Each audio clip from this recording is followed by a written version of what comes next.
Welcome to ട്രൈറൂട്ട്.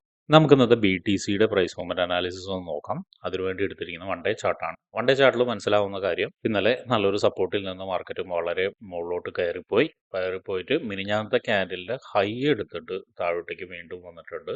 വീണ്ടും താഴോട്ടേക്ക് വന്നു കഴിഞ്ഞതിന് ശേഷം ഇന്ന് മാർക്കറ്റ് ഒന്ന് ഓപ്പൺ ചെയ്ത് ഒന്ന് മുകളിലോട്ടൊന്ന് ചെറുതായി പോയി വീണ്ടും താഴോട്ടേക്ക് ഇറങ്ങുകയാണ്.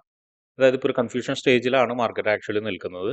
എന്നിരുന്നാലും ഓവറോൾ നോക്കുന്ന സമയത്ത് വൺ ഡേ ചാർട്ടിന്റെ ഇതിലൊക്കെ നോക്കുന്ന സമയത്ത് നമുക്ക് മനസ്സിലാവുന്നത് മാർക്കറ്റ് വളരെ സ്ട്രോങ് ആയുള്ള ഒരു സപ്പോർട്ട് ഏരിയയിലാണ് എന്നാണ് മനസ്സിലാവുന്നത്.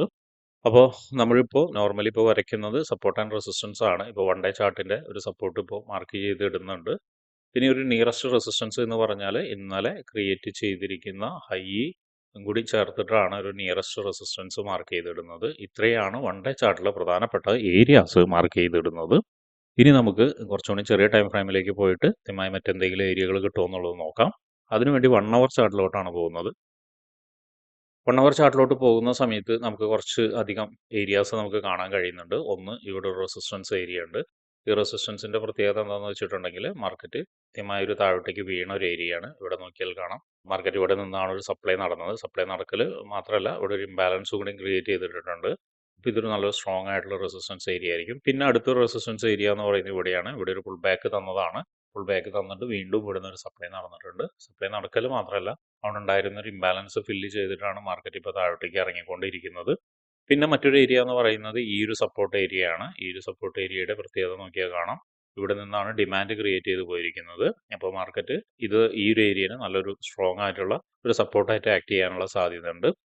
അപ്പോൾ ഇത്രയാണ് പ്രധാനപ്പെട്ട ഏരിയാസ് 1 അവറിലുള്ളത്. ഇനി നമുക്ക് 50 മിനിറ്റ്സിലോട്ട് പോയിട്ട് എന്തെങ്കിലും എൻട്രി സാധ്യതകൾ ഉണ്ടോ എന്നുള്ളത് നോക്കാം. 50 മിനിറ്റ്സിലോട്ട് വരുന്ന സമയത്ത് നമ്മൾ ആദ്യമേ ഈ ഒരു സപ്പോർട്ടിനെ ഒന്ന് അഡ്ജസ്റ്റ് ചെയ്ത് വെക്കുന്നുണ്ട്. നേരത്തെ നമ്മൾ വരച്ച സപ്പോർട്ടിനെ ഒരു അഡ്ജസ്റ്റ് ചെയ്ത് വെക്കുന്നുണ്ട്. നോക്കിയാൽ കാണാം, ഇവിടെ നിന്ന് വളരെ ക്ലിയർ ആയിട്ടുള്ള ഒരു ഡിമാൻഡ് ക്രിയേറ്റ് ചെയ്തിട്ട് മുകളിലോട്ട് പോയിട്ടുണ്ട്. അപ്പോൾ അതുകൊണ്ട് ഈ ഒരു ഏരിയനെ ഇവിടെ ആയിട്ടാണ് സപ്പോർട്ട് നമ്മൾ വരയ്ക്കുന്നത്. നേരത്തെ വലിയൊരു സപ്പോർട്ടായിരുന്നു വൺ ഡേയുടെ. അതിനെ നമ്മൾ റിഫൈൻ ചെയ്തിട്ട് ഒരു ചെറിയ സപ്പോർട്ടിലേക്ക് മാറ്റുന്നുണ്ട്. അതുപോലെ തന്നെ മുകളിലോട്ട് പോകുന്ന സമയത്ത് 50 മിനിറ്റ്സിൽ ഒരു നല്ലൊരു റെസിസ്റ്റൻസ് കാണാം. നോക്കിയാൽ കാണാം, ഇവിടെയും മാർക്കറ്റ് പലതവണ വന്നിട്ട് ഹിറ്റ് ചെയ്തിട്ട് താഴോട്ടേക്ക് വന്നതാണ്. അപ്പോൾ 50 മിനിറ്റ്സിൽ ഈ ഒരു ഏരിയനെ റെസിസ്റ്റൻസ് ആയിട്ട് മാർക്ക് ചെയ്തിടുന്നുണ്ട്. ഇത്രയാണ് ഇപ്പോൾ 50 മിനിറ്റ്സിലെ പ്രധാനപ്പെട്ട ഏരിയാസ്. ഇനി നമുക്ക് എൻട്രി സാധ്യതകൾ എന്തൊക്കെയാണെന്നുള്ളത് നോക്കാം.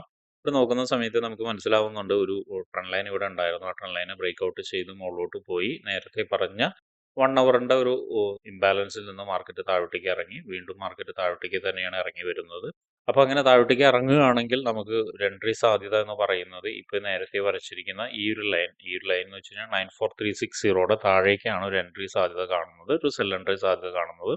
അവിടെ ശ്രദ്ധിക്കേണ്ട ഒരു കാര്യം എന്താണെന്ന് വെച്ചിട്ടുണ്ടെങ്കിൽ നോക്കിയാൽ കാണാം, ഇവിടെ ഒരു സ്ട്രക്ചറൽ ചേഞ്ച്, അഥവാ നമ്മൾ ഇവിടെ നിന്നാണ് മാർക്കറ്റ് ഒരു അപ്പ് ട്രെൻഡിലേക്ക് വന്നത്. അപ്പോൾ ഈ ഒരു ഏരിയയിലേക്ക് വന്നിട്ട് ഒരുപക്ഷെ മാർക്കറ്റ് വളരെ സ്ട്രോങ് ആയിട്ട് വീണ്ടും മുകളിലോട്ട് പോകാനുള്ള ഒരു സാധ്യത കാണുന്നുണ്ട്. പ്രത്യേകിച്ചും ഇവിടെ നോക്കിയാൽ കാണാം, ഈ ഒരു ഏരിയയിൽ ഒരു ഇംബാലൻസും കൂടിയുണ്ട്. അപ്പോൾ അവിടേക്ക് വന്നിട്ട് മാർക്കറ്റ് സ്ട്രോങ് ആയിട്ടുള്ള മുകളിലേക്ക് പോകാനുള്ള സാധ്യത ഉണ്ട്. ഓൾറെഡി അവിടേക്ക് വന്നിട്ടാണ് മാർക്കറ്റ് മുകളിൽ പോയി ഈ ഒരു ഹൈ ക്രിയേറ്റ് ചെയ്ത് താഴോട്ടേക്ക് വരുന്നത്. അപ്പോൾ വീണ്ടും താഴോട്ടേക്ക് ഇറങ്ങുകയാണെങ്കിൽ ഒരുപക്ഷെ ഇവിടെ നിന്ന് വീണ്ടും മുകളിലോട്ട് പോകാനുള്ള സാധ്യത ഉണ്ട്. ഇല്ലെങ്കിൽ ഈ ഒരു ഏരിയനെ, അതായത് ഈ ഒരു ലൈൻ വരച്ച ഒരു ഏരിയനെ നല്ലൊരു സ്ട്രോങ് ക്യാൻഡിലോട് കൂടി ബ്രേക്ക് ചെയ്തിട്ടുണ്ടെങ്കിൽ അവിടെ നിന്ന് ഇവിടേക്ക്, അതായത് ഈ താഴോട്ടേക്ക് വരച്ച സപ്പോർട്ടിലേക്ക് വരാനും സാധ്യത കാണുന്നുണ്ട്. അപ്പോൾ ഇങ്ങനെ ഒരു സാധ്യത ഇവിടെ നിലനിൽക്കുന്നുണ്ട്. ഇനി അടുത്തൊരു സാധ്യത എന്ന് പറയുന്നത് ബൈ എൻട്രിക്കുള്ളതാണ്. ബൈ എൻട്രി എന്ന് വെച്ചാൽ നിലവിൽ നിൽക്കുന്ന ഈ ഒരു സ്റ്റേജിൽ നിന്ന് ഒന്ന് മാർക്കറ്റ് മുകളിലോട്ട് നല്ലൊരു സ്ട്രോങ് ക്യാൻഡിൽ തരുവാണ്. സ്ട്രോങ് ക്യാൻഡിൽ തരുവാണെങ്കിൽ നമുക്ക് അവിടെ നിന്നൊരു ബൈ എൻട്രി എക്സ്പെക്ട് ചെയ്യാം. അപ്പോൾ അവിടെ നിന്ന് ആ ഒരു സ്ട്രോങ് ക്യാൻഡലിനെ ഫോളോ ചെയ്തിട്ട് ബൈ എൻട്രി എടുത്തു കഴിഞ്ഞാൽ നമുക്കൊരു റെസിസ്റ്റൻസ്, ഈ റെസിസ്റ്റൻസ് വരെ നമുക്കൊരു ടാർഗറ്റ് കിട്ടാനുള്ള സാധ്യത ഉണ്ട്.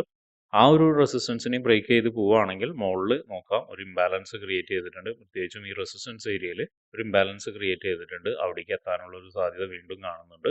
അപ്പോൾ അങ്ങനെ ഒരു ബൈ എൻട്രിയും കൂടി കാണുന്നുണ്ട്. പിന്നെ മറ്റൊരു കാര്യം എന്താണെന്ന് വെച്ചിട്ടുണ്ടെങ്കിൽ ഈ റെസിസ്റ്റൻസിൽ നിന്ന് വലിയൊരു ക്യാൻഡൽ റിജക്ഷനോ അല്ലെങ്കിൽ മറ്റൊരു പാറ്റേണോ തന്നിട്ടുണ്ട്, വീണ്ടും മാർക്കറ്റ് താഴോട്ടേക്ക് ഇറങ്ങാനുള്ള സാധ്യത വീണ്ടും കാണുന്നുണ്ട്.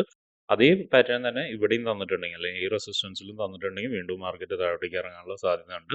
ഇത് പറയാനുള്ള കാരണം എന്താണെന്ന് വെച്ച് കഴിഞ്ഞാൽ നോക്കിയാൽ കാണാം, കഴിഞ്ഞ കുറേ നാളുകളായിട്ട് മാർക്കറ്റ് ഒരു കൺസോളേഷൻ റേഞ്ചിലാണ് ഇപ്പോൾ നിൽക്കുന്നത്.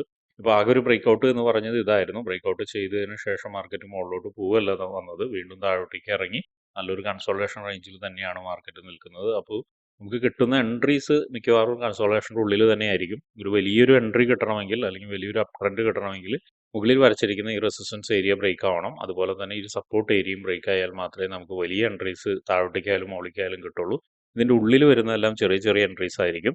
അപ്പോൾ അതുകൊണ്ട് തന്നെ വലിയ ടൈം ഫ്രെയിമിലേക്ക് വരച്ചിട്ട്, അതായത് 15 മിനിറ്റിലോ അല്ലെങ്കിൽ 1 അവറിലോ വരച്ചിട്ടതിന് ശേഷം ചെറിയ ടൈം ഫ്രെയിമിലേക്ക് പോവുക. 3 മിനിറ്റ്സിലോ 5 മിനിറ്റ്സിലോ പോയിട്ട് എൻട്രികൾ നോക്കുക, ചെറിയ സ്റ്റോപ്പ് ലോസ് വയ്ക്കുക, ചെറിയ ടാർഗറ്റ് വയ്ക്കുക, ഇറങ്ങിപ്പോരുക. അപ്പോൾ അതാണ് പ്രധാനമായും BTCയിൽ ചെയ്യേണ്ട ഒരു കാര്യം. അപ്പോൾ ട്രേഡ് എടുക്കുന്ന ആളുകൾ ഇത് ശ്രദ്ധിക്കുക. പിന്നെ അതുമാത്രമല്ല, ഈ പറഞ്ഞ ഏരിയയിലേക്ക് മാർക്കറ്റ് വരുന്ന സമയത്ത് എങ്ങനെയാണ് ബിഹേവ് ചെയ്യുന്നത് എന്നുള്ളത് നോക്കിയതിന് ശേഷം മാത്രം ട്രേഡ് എടുക്കുക. ചില സമയത്ത് ഏരിയകൾ ബ്രേക്ക് ആവാറുണ്ട്, റീടെസ്റ്റ് കിട്ടണമെന്നില്ല. അതുപോലെ തന്നെ ചില ഏരിയയിൽ എത്തുന്ന സമയത്ത് റീടെസ്റ്റ് കിട്ടാറുണ്ട്. ഇതെല്ലാം ഓർമ്മയിൽ വെച്ചതിന് ശേഷം മാത്രം ട്രേഡ് എടുക്കാൻ ശ്രമിക്കുക. വിത്ത് ഒരു കൺഫർമേഷനോട് കൂടി അല്ലാതെ ട്രേഡ് ഒരിക്കലും എടുക്കാതിരിക്കുക. അപ്പൊ ഇങ്ങനെയുള്ള കാര്യങ്ങളൊക്കെ നിങ്ങൾക്ക് പഠിക്കാൻ താല്പര്യമുണ്ടെങ്കിൽ ട്രേഡ് റൂട്ടുമായിട്ട് ബന്ധപ്പെടാം. അത് ഫ്രീ ആയിട്ട് ട്രേഡിങ്ങിന്റെ കാര്യങ്ങളൊക്കെ നിങ്ങൾക്ക് പഠിക്കാവുന്നതാണ്. അതിനു വേണ്ടിയിട്ട് ഈ വീഡിയോയുടെ ഡിസ്ക്രിപ്ഷനിൽ ഒരു ഗൂഗിൾ ഫോം കൊടുത്തിട്ടുണ്ട്. ആ ഗൂഗിൾ ഫോം കൃത്യമായി വായിച്ച് അതിലുള്ള കണ്ടീഷൻസ് ഒക്കെ ഓക്കെ ആണെങ്കിൽ മാത്രം ഫിൽ ചെയ്യുക. അതോടൊപ്പം തന്നെ ഡിസ്ക്രിപ്ഷനിലുള്ള വാട്സപ്പ് ചാനലിൽ നിങ്ങൾക്ക് ജോയിൻ ചെയ്യാവുന്നതാണ്. അവിടെ ട്രേഡ് റൂട്ടിന്റെ അപ്ഡേറ്റ്സ് ലഭിക്കുന്നതാണ്. അപ്പൊ എല്ലാവർക്കും ഇന്നൊരു പ്രോഫിറ്റബിൾ ഡേ ആവട്ടെ എന്ന് ആശംസിക്കുന്നു.